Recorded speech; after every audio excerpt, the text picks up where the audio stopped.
तीन भारतीय महाकाव्यों की विशाल कथा में कुछ ही पात्र ऐसे हैं जो हनुमान जी की तरह उज्ज्वल चमकते हैं। वे दिव्य वानर हैं, समर्पित साथी और निष्ठावान सेनापति।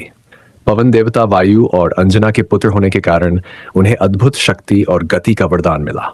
जन्म ही उसकी ताकत साफ नजर आती थी, ऐसी शक्तियां जिनसे देवता भी दंग रह जाते। वह साहस और दिव्य ऊर्जा की प्रतिमूर्ति है।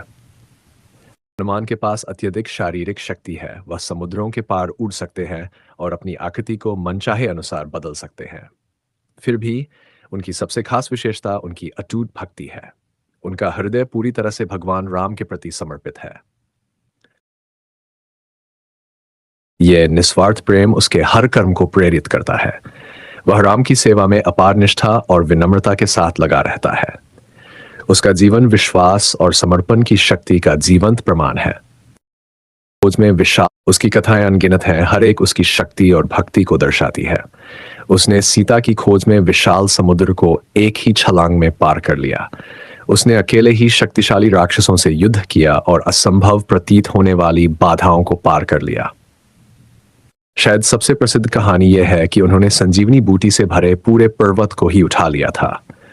यह अद्भुत कार्य लक्ष्मण के प्राणों की रक्षा के लिए किया गया था, जो उनके संकल्प और अदम्य शक्ति का प्रमाण है।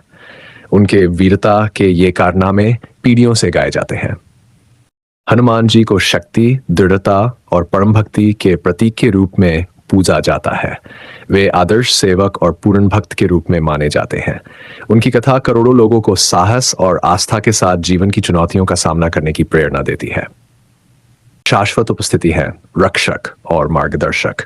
हनुमान की कथाएं हमें ये याद दिलाती हैं कि सच्ची शक्ति केवल बल में नहीं, बल्कि अटूट निष्ठा और किसी उच्च उद्देश्य